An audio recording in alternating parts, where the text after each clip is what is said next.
Thank you. The motion for this round today is this House would impose quotas on energy consumption for every household.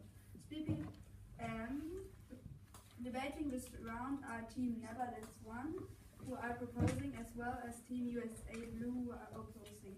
Speaking for the proposition are our first speaker, David Metz, second speaker, Jeren Wien, and third speaker, Mitali Matur.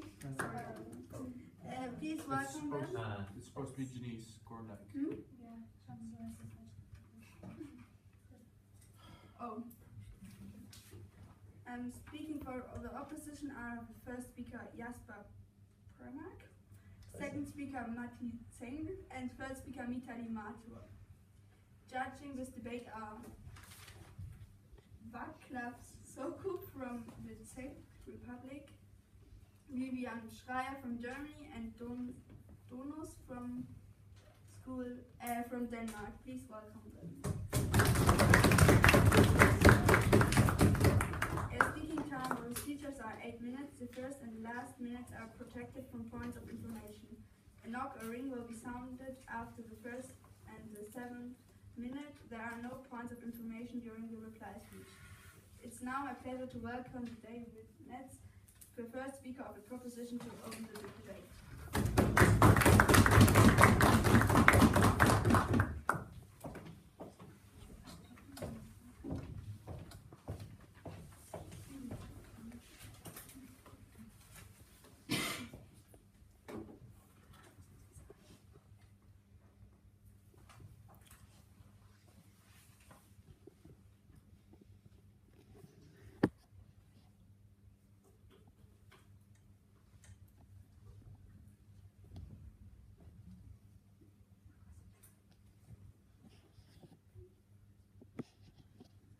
Ladies and gentlemen, if the water level in the world rises only a little bit more, a huge part of Bangladesh will flood. Lots of countries in the world are going to be extremely harmed. However, on the short term, also lots of countries won't be extremely harmed. And we think that is the problem, because those countries in the status quo have no incentive yet to save lots of people and in the end also save themselves. We think environmental problems are one of the biggest issues of our time. However, there just isn't a big enough incentive to save them yet. We from Side Proposition are going to give people that incentive today, ladies and gentlemen. And therefore we come to you under our team line by imposing quotas on energy consumption. Individual households can no longer turn the other cheek when it comes to the environment. In my speech, I'm going to prove 2 burdens of proof. First of all, why this thing has practical benefits for the environmentally policies all over the world, and second of all, why it's legitimate to do this model. Jeroen, my second speaker, will talk about how the price of energy-friendly products will go down massively and why that's so extremely good for the environment. So first of all, the model. What we think is that there are going to be quotas on energy consumption based on multiple things. First of all, the amount of people in a household. Second of all, the time of year it is. For example, we see that in winter you need more energy to warm your house than in the summer. Third of all, the area where the house is in, based on, for example, how long the light is in that day and the temperature of the area. We think we are going to provide people with enough energy for a family to live a normal life using energy efficient equipment and being somewhat conscious of their energy usage. For example, showering for no longer than 10 minutes, don't leaving on lights at night, those small things which can impact the entire environment hugely. So if people actually go over this quota, we think that the prices of their energy will increase massively. We're simply going to create an incentive not to go over this quota. And if they create their own sustainable energy for their own household, of course this won't be taken into this quota.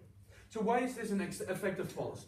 Because we think environment is a huge future problem, ladies and gentlemen. The ice caps are melting, there are huge problems coming on the way, which we are simply not be able to prevent.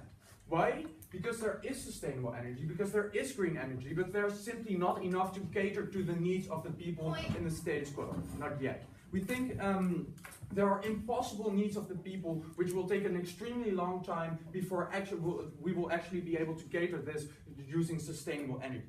So the only way to combat the enormous environmental harm we're getting from certain energy processes in the status quo is bringing down these impossible needs.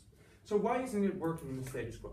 First of all, we see a collective action problem from the people.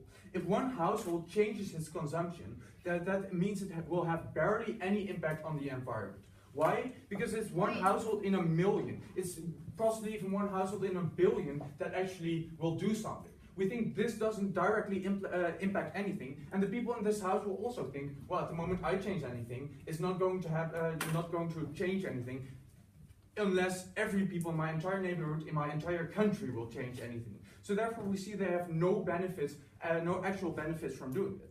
But what they will see is that they have to invest in certain equipment, or will, for example, have to change certain habits in their life, of showering for an extremely long time, or leaving on the lights at night, or leaving on the lights when they don't leave the room. And we think this actually does impact their life to a certain extent. So we see in the status quo the harms, the changes they will have to do at the moment to actually do something about the environment are bigger than the impact that they actually see. So there's a collective action problem. They won't change their impacts because there's simply no reason for them to do this. Second of all, we see a collective action problem in the nations. It's only combatable at the moment everyone works together, but nobody wants to do it if nobody else does. Because of the principle of the collective action problem I explained, that if one country changes anything, the world won't change, but they will have to live with the consequences of their changes. So therefore we see this collective action problem also occurring in nations. Third of all, we're talking about moral hazard here, because we see lots of countries won't immediately feel the impact of environmental change. If the USA or if the Netherlands changes their environmental policy, those are the countries that on the short term are going to feel the huge impacts of bad environment. However, the countries that do this are are countries like Bangladesh, or other countries which are like on the limit of flooding. We think those countries are going to be the ones that are impacted. So it doesn't directly harm them yet, however it will in the future, as I will explain. So we see therefore there's moral hazard in the status quo. First of all, we think positive stimulation simply doesn't work, because some states are using subsidies, however those don't work enough yet. Why? Because of the psychological process that at the moment you can actually lose some of you will actually have to pay way more at the moment you have enormous energy consumption. We think that is something that's more harmful than at the moment they don't gain certain money in their heads, more harmful than if they don't gain certain money at the moment they don't do something. Second of all, we see that if it's if it's extremely harmful at the moment they use lots of energy, using even more energy is just as harmful. However, under subsidies, at the moment you cross like the limit of getting a subsidy, it doesn't matter how much you use anymore. We are changing that today. So why does this policy work? Because we actually create an individual incentive for those people. Because they don't want to pay more. They don't want to lose all that money for like some small habits they can easily change. Sure. So they can either change life easily, change some habits they have, or have these financial harms. And we think in lots of cases they will actually choose for these changes in their lives, which we think is extremely beneficial. So this way we can actually prevent these environmental harms of Bangladesh, who's going to flood, of countries who are going to, for example, the Sahara, who's going to expand and who's destroying people's lives, of making holes in the ozone layer, and we think these things are extremely harmful. Yes? You're talking about these extraneous examples of impacts based on environmental sustainability, but the International Board of Climate Change has said that energy consumption is only 5% from households, which means you will never get to solving from flooding. Okay, first of all, we think at the moment we actually can change anything. That's already extremely beneficial. You're not doing anything about it. Second of all, we think household energy consumption, even 5% is going to change a lot, ladies and gentlemen. And second of all, we think household energy is lots more than 5%. We want to see actual records of proof from this. So second of all, why it's legitimate. First of all, the harm of people's future self. People don't realize the dangers of the future that environmental problems might have. So therefore, they don't choose to change these small habits in their life. So that means that they will actually harm themselves massively in the future, or for example, their houses being flooded, or example, the temperature rising, which might even impact the future of the Earth. So they are simply not able to make a trade-off between the small changes they have to make now and the enormous future harms that will be there. Because we believe these future harms are massively more severe than the present costs they have of these small habits being changed, so it's always outweigh the problems. But second of all, the harms are crossing borders, ladies and gentlemen. By lack of good policy from certain countries, the entire world is being impacted. The entire world, some countries in the world are being massively impacted because of this moral hazard. We think there's third-party harm and people not being able to make a rational choice. We think that's extremely bad, and therefore it's legitimate to do this. Ladies and gentlemen, our policy works and it's legitimate. You have to propose.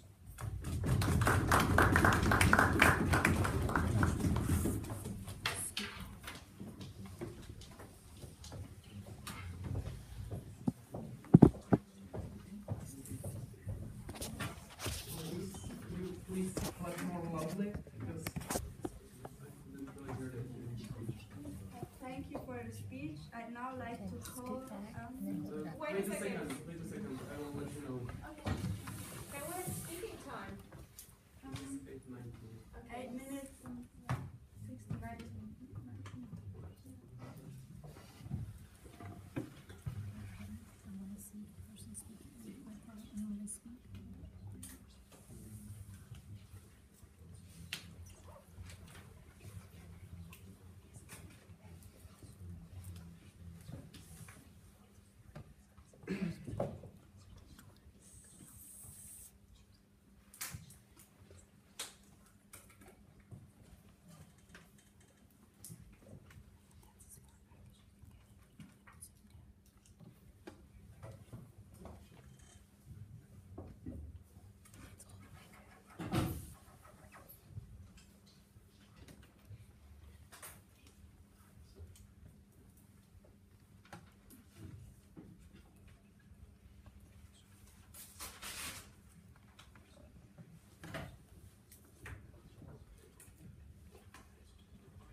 It's now my pleasure to ask Jasper Primack to give the speech.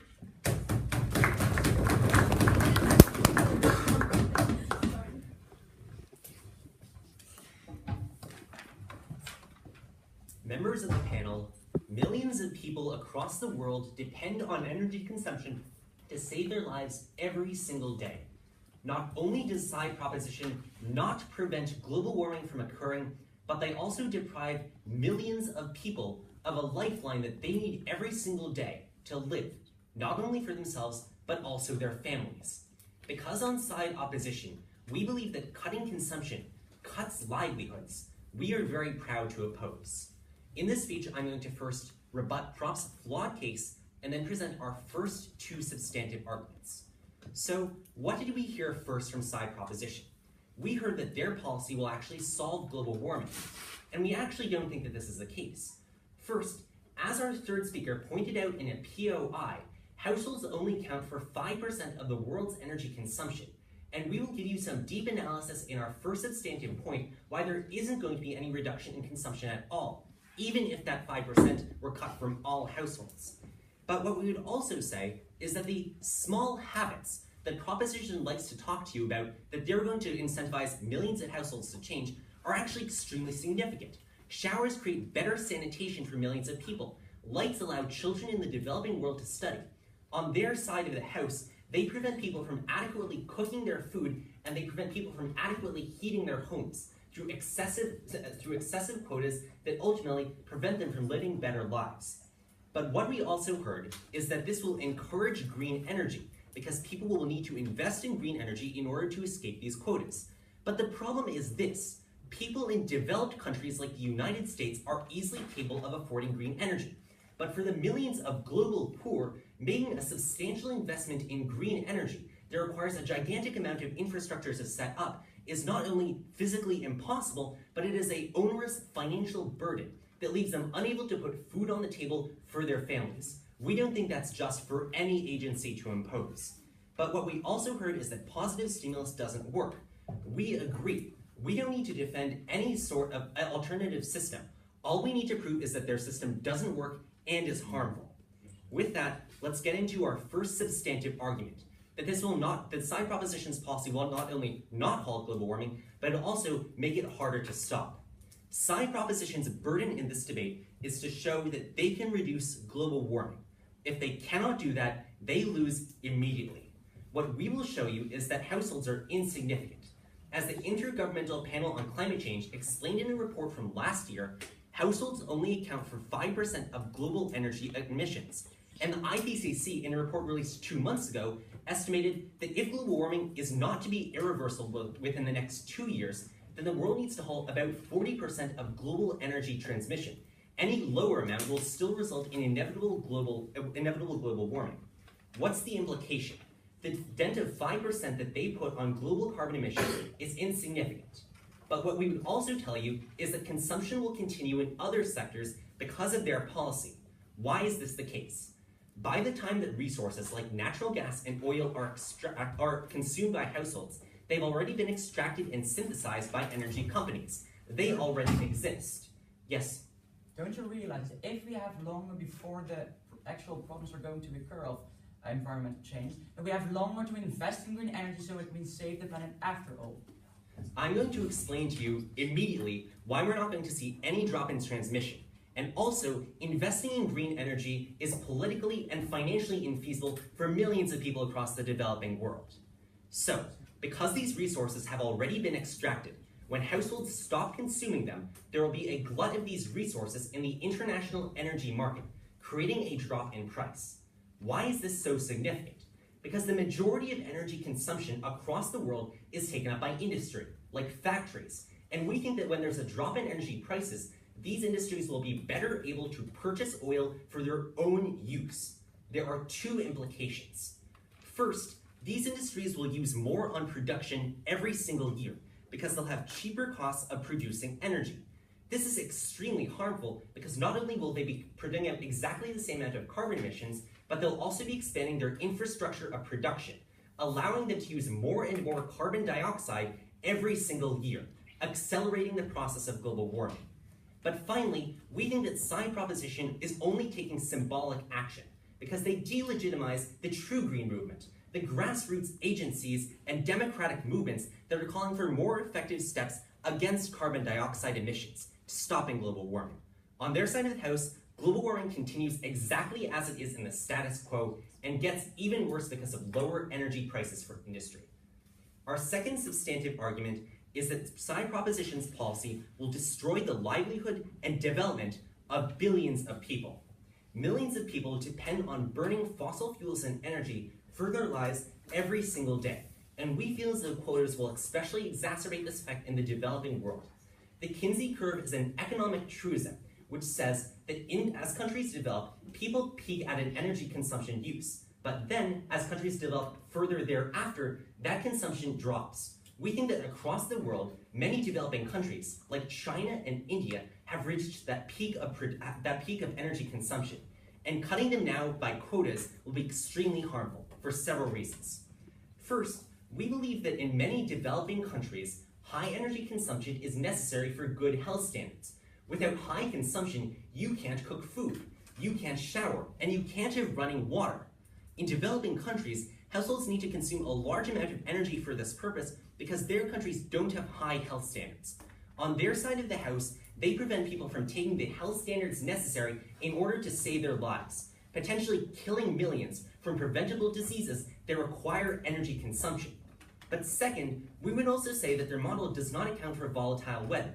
They like to talk about Bangladesh and how it's in danger from flooding. But what they don't mention is that Bangladesh is one of the most volatile regions of weather in the world. Typhoons can hit every single time of the year. This is particularly important because their model doesn't take into account weather. In many cases, like Bangladesh, extreme weather like typhoons can cause momentary spikes in energy consumption because people need electricity and better standards in order to stay alive and heat their homes. On their side of the house, the world's poor need to pay gigantic costs in order to keep their families alive. Or, if they can't pay those costs, they'll die. The third reason is because people often need to travel to work. We think that cars are a part of households too, and on their side of the house, they prevent people from consuming large amounts of energy in order to travel to work every single day, cutting social mobility for millions of people in the developing world who don't have access to energy-efficient cars. We believe that the burden of their policy falls disproportionately on the poor. Why? because it gives people an incentive to stop using energy. And this is harmful because in saving money through lower energy consumption, they ultimately bring upon themselves all of the harms of health that we talk about, with less social mobility and less ability to protect themselves from natural disasters. Although they can retain the same amount of financial stability as they had before, bar natural disasters, they will be exposed to numerous health harms that they are not in the status quo. On side opposition, we're very proud to oppose, because on their side of the house, millions of people will die and the world is none safer for it.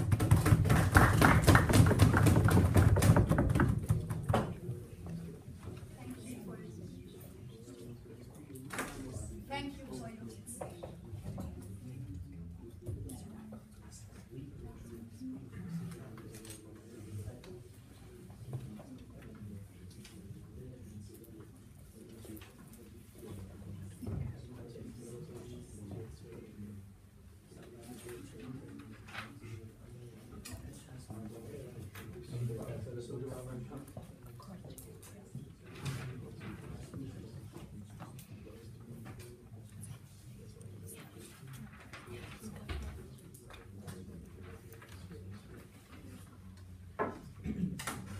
I'd now like to call Aaron Ian to give his speech.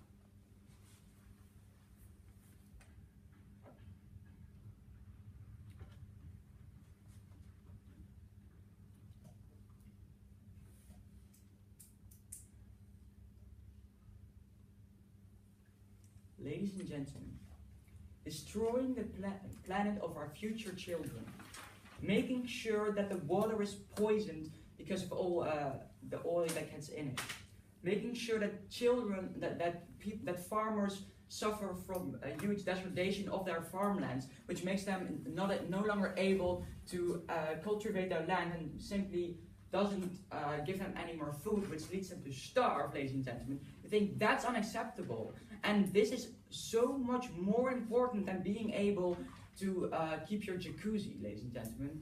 We say these unproportional extra reduction of energy is never acceptable, especially given the really big harms that it has.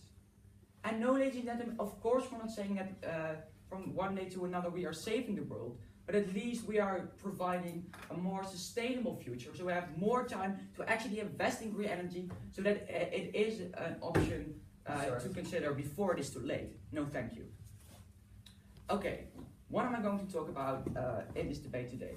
I'm firstly going to talk about 3 points of contention, and lastly I'm going in on the last argument about why giving consumers to be economically eco-friendly creates a bigger market for sustainable products. Sir. But first, let's talk about the burden. Because Team Opposition literally gave us the burden that we were going to reduce global warming. And if we can prove that at least to some extent we can decrease global warming, then we've already taken this debate. So, let's look at the first point that they brought. And they actually started marching, they actually said, well, you haven't included the fact that in some places there's weather conditions, you haven't included the fact that in some places it gets dark very soon, so children can't read. Well, ladies and gentlemen, David has literally explained to you that we are going to take these factors into account, so we don't think they are at all relevant to this debate. Please sit down. So that kind of settles that. And we said also in terms of going to work and stuff like that, there are buses, right, ladies and gentlemen, so they can take those if they don't have a car, if they can't pay for their car. But we say also it gives bus companies an incentive to where there is no public transport, to actually create buses, to Sir. make sure that people are actually going there, which also makes these kind of areas more sustainable? No. Okay, so then they went on to explain why the reduction of energy is really marginal. And the only analysis they actually gave was some example of a research that said, if you get very rich, then you stop using a lot of energy. Well, ladies and gentlemen, David... Sir.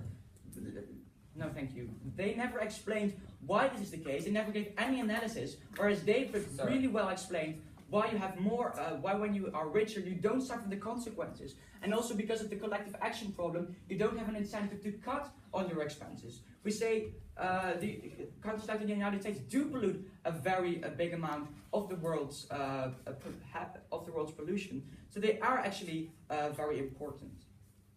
And we say, even if these benefits are marginal, they are proposing nothing, right? So under their model, it's always worse than under our side. So we say on the long term, we are creating a better future, so we have more time to actually think about this innovation. Yes?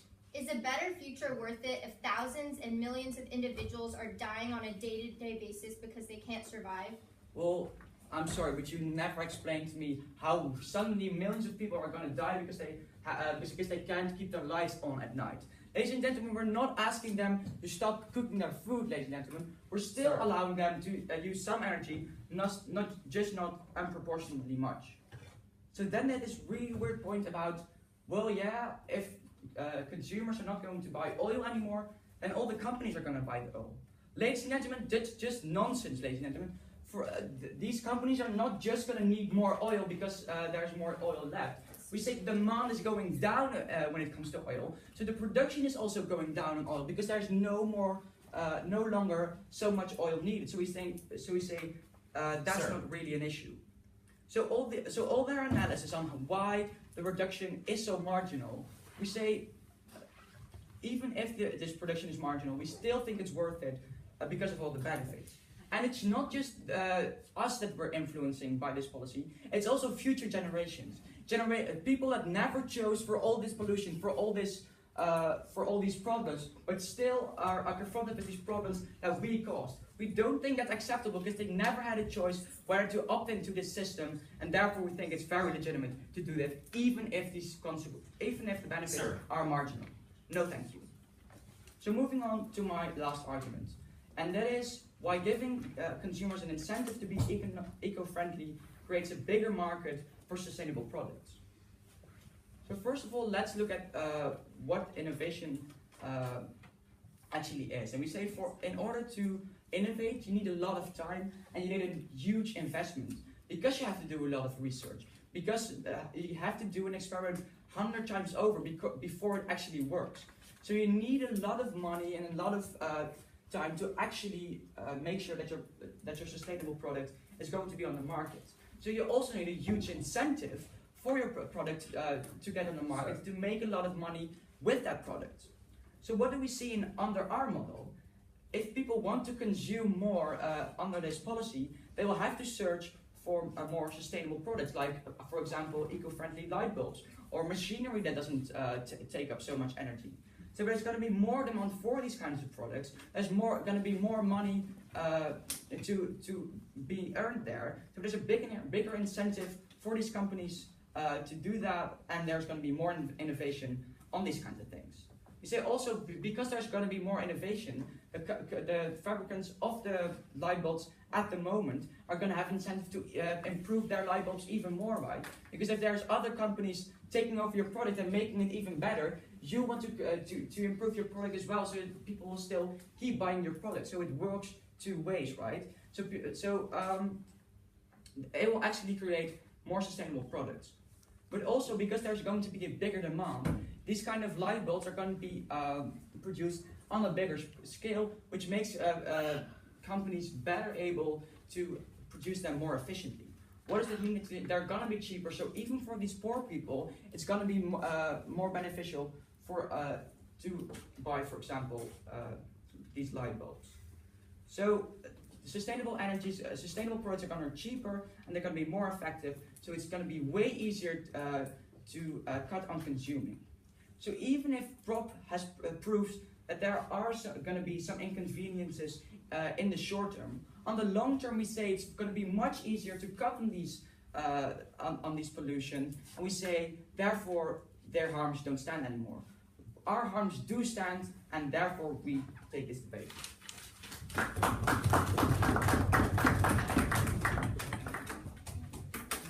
Thank you for your speech. The speech time was 7 minutes and 50 seconds.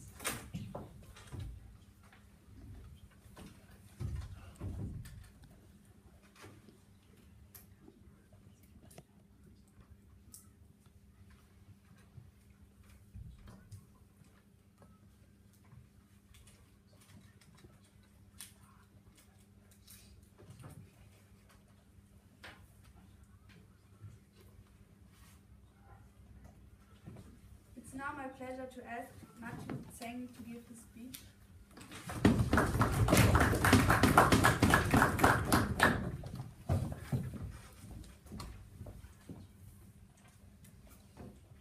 Everyone ready?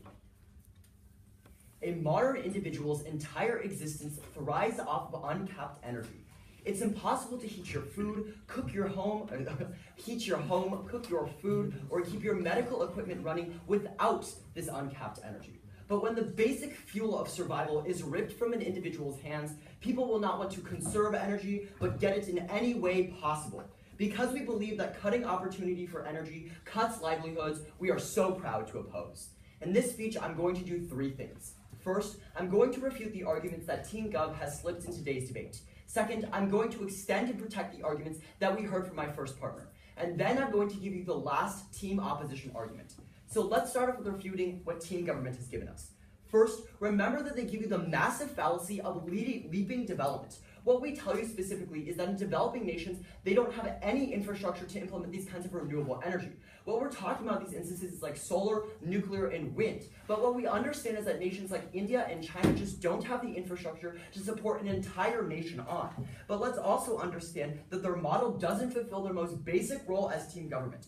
First of all, if their model is as malleable as they say it is, then it doesn't even affect the status quo because it allows people to continue spending energy as they normally do, which means they don't derive any positive impetus at all. But secondly, I'm going to challenge this model in my third argument, where I tell you that this sets up an arbitrary line which lends itself to corruption.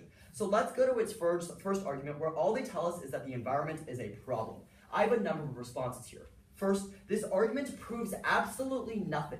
We on team opposition entirely agree that the environment is a problem, and oftentimes the tragedy of the commons means that some countries have harms more than others. But what we don't say is that they solve this. We tell you that this is a massive blanket policy that impacts even countries that are already trying to make a difference. I'm going to extend on the example of India right now. What we tell you is that the nation of India has already been setting massive energy cap limits, but at the same time there is no real benefit to them because India has to pollute anyways. But more than this, we see that their extremely malleable model doesn't even change the status quo. But more than this, let's understand that they don't even solve the problems that they claim to. First, we tell you this is because they delegitimize the entire green movement in the first place. Second, we tell you that there are other reasons for the creation of these problems. We give you the example of the industrial sector, which they don't engage on at all. But secondly, I'm going to give the example of the farming sector, where we see massive carbon emissions and energy consumption by massive factory farming. We see no engagement from team government. But finally, and most importantly, their model is dependent on the implementation of green technology. We've told you again and again that developing nations, which pollute at times just as much as developed nations, have no capacity to implement this kind of green technology.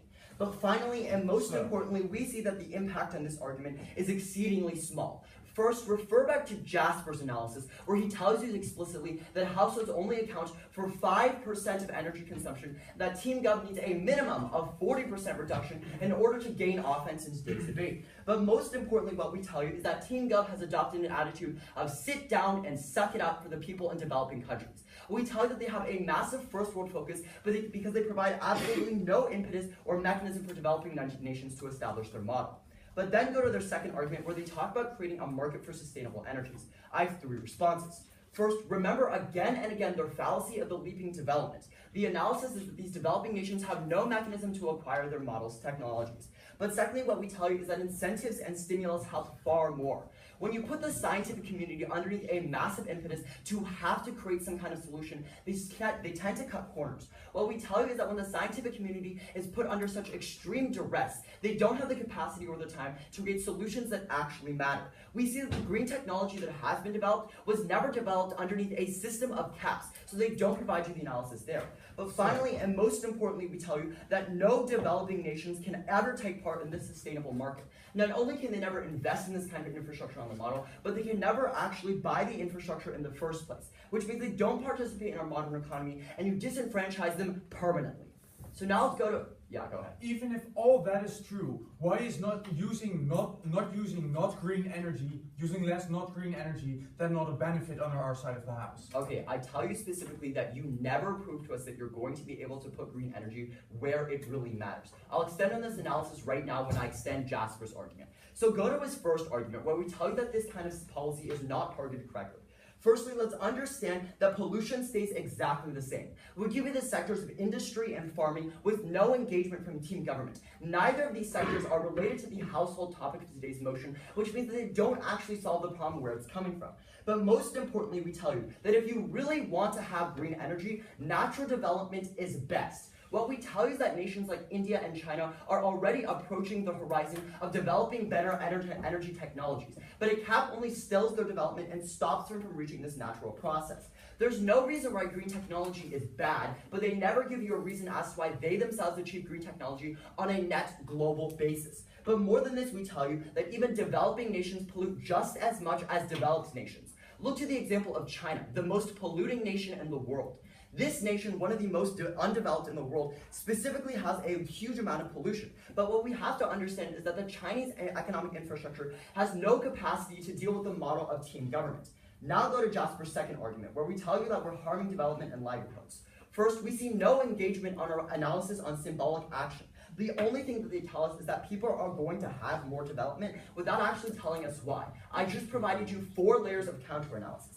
But secondly, the only thing that they say against this argument is that people can take buses to get around. But what we tell you is that their entire rebuttal is based on false assumptions, and they don't actually solve the problems at hand. So now let's go to our final argument, where we tell you that there's going to be a creation of a black market energy system. So what we have to understand is that forcibly taking away energy angers populations. People need energy like crazy. So when you take it away from them, they go crazy and resort to black markets to do whatever they can to get their energy. First of all, let's look at the example of India and Pakistan, 2 nations that have already implemented massive energy cap measures. What we see in these 2 nations is that individuals are so dependent on uncapped energy limits that they have to resort to extremely dangerous things like energy terrorism groups. What we see is that organizations like Al-Qaeda and the Islamic Maghreb are massively flourishing because these terror groups are able to promise to these organizations that they'll take energy without a legal method. So what we have to understand is exactly how these terrorist organizations do this. They do it through 2 ways. First, they either steal or tap energy out of the nation's national infrastructure. If we looked at both the example of India and Pakistan, terror groups have literally been sieging energy plants and taking the manufacturing systems away from these nations. But secondly, they disenfranchise the rest of the public by taking energy away from them forcibly. We see that these groups go to people who won't join their cause and take away their energy infrastructure, even if they do abide by the limits. We see this creates massive harm to individuals who even do follow their model, even though it causes massive harm to them. At the end of the day, we see that limits will be seen as unnecessary. But what we also understand is that incentives and positive impetus are far more effective. For example, energy incentives in the Netherlands have been extremely effective in reducing the amount of transportation that they use in a wasteful amount. What we see is this kind of positive impetus doesn't force people to change action, which turns them to terror groups. But what we see is that these positive impetus gives them positive reinforcement to change their behavior in a good way. At the end of the day, team government's arguments don't actually prove the mechanisms by which they achieve their benefits, and they don't fulfill their most basic duty as the team government in today's debate. You vote for the opposition because we've proven to you why their model doesn't solve and why the problem comes from somewhere else. I oppose. Thank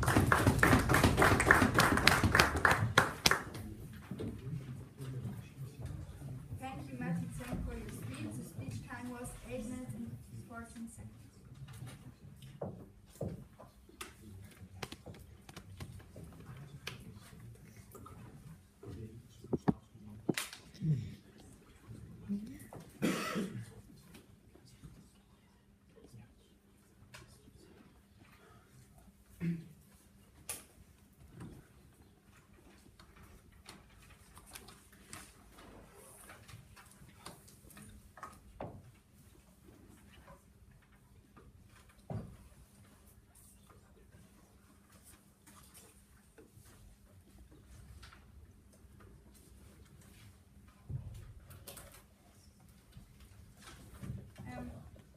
like to call Jeannie Scott to give a speech.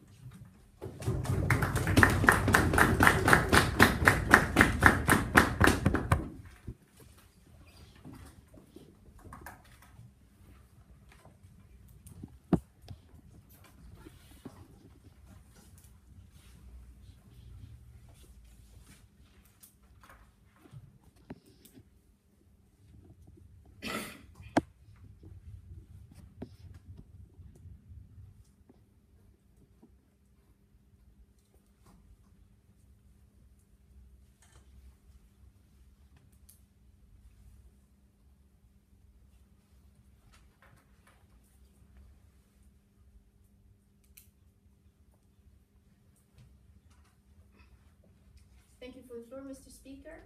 In this debate, Team Opposition has failed to recognize the importance of the situation that we're in. And therefore, I have three major clashes, which is whether or not our model will be effective in reducing the energy emissions. And if we prove that to you, Team Proposition wins today, because we don't have to prove to you that we are going to prevent global warming. We have to prove to you that we have to stop it with 5%.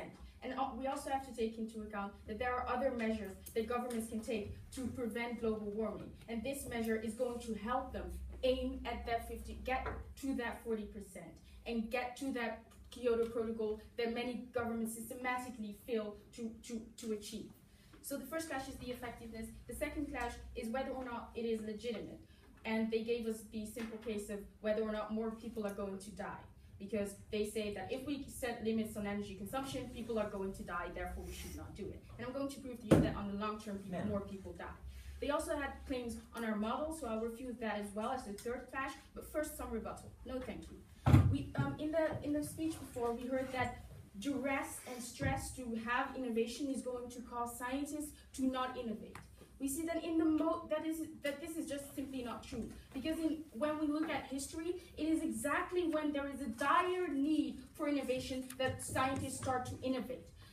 When there is a dire need for better infrastructure, countries start to innovate. Just like what we see with environment right now, that there is a dire need for beneficial environmental products. Yes, these things are coming, but we see that companies are the problems here, because companies are very profit aimed. They have to be able to make a profit, therefore people have to be able to buy their products. In the status quo, nobody buys their products because it's simply too expensive.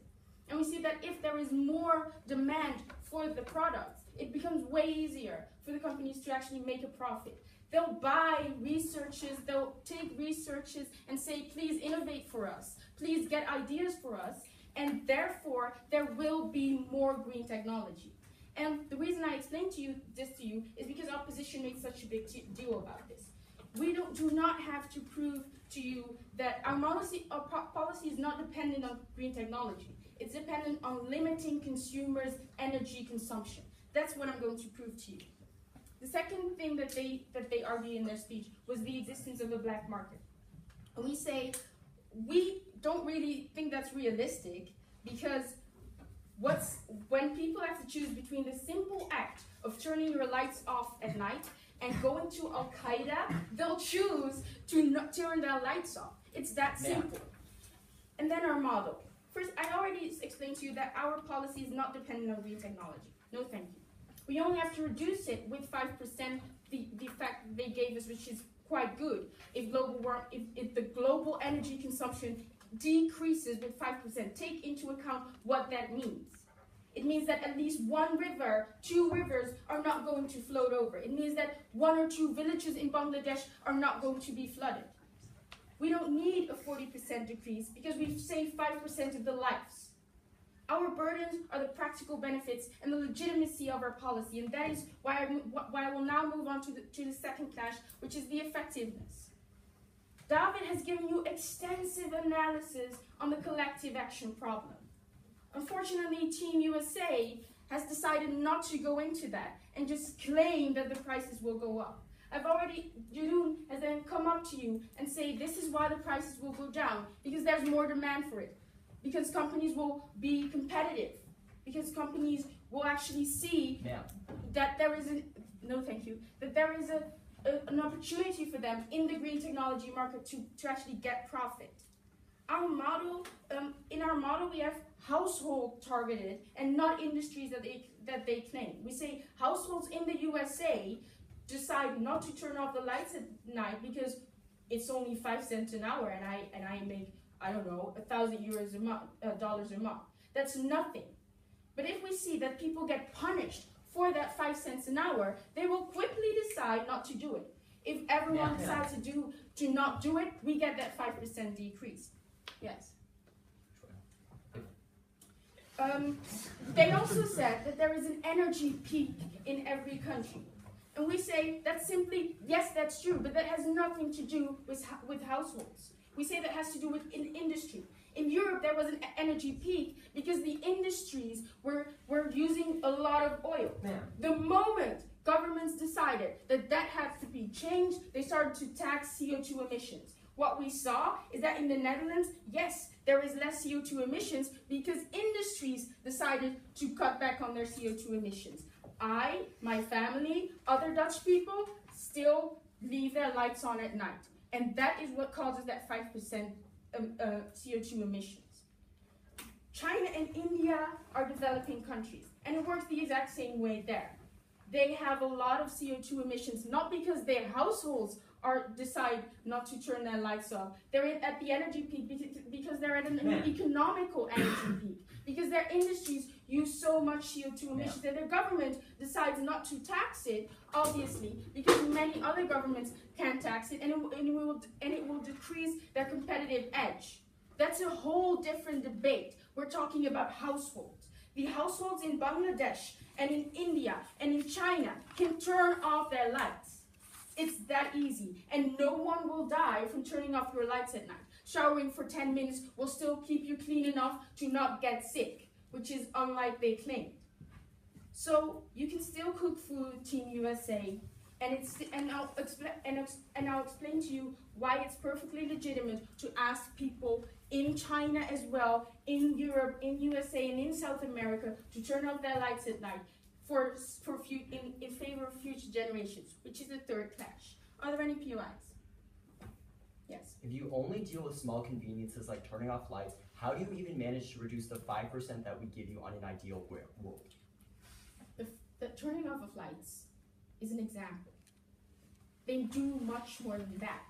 They conceded that if we get households to decrease, we get 5% decrease. They conceded that. It was their fact. So thank you for that. But that is our goal. No thank you. We see that on legitimacy, it is okay to ask people to turn off their lights at night, to shower for less than 10 minutes and not half an hour, to not go to the sauna every other week because it costs a lot of energy. And what we do is save future generations, even if it's only 5%. When we combine it with all those other beneficial environmental regulations and rules, we get that global warming out of the way. We get what comes after global warming if we do not change our behaviors out of the way. We save a lot of people.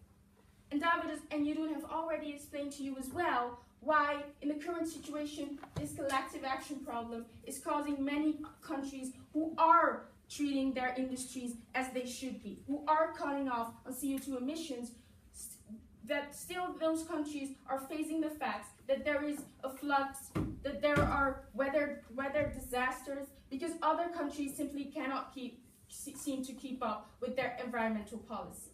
Because our policy is so effective in reaching that 5% that they conceded to, because it's completely legitimate to ask from people to do these small things in order to save future generations and the environment, and because our model is extremely effective, we urge you to propose. Thank you.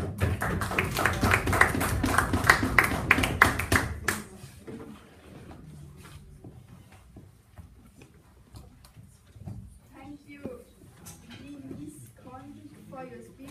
The speech time was 8 minutes and 25 seconds.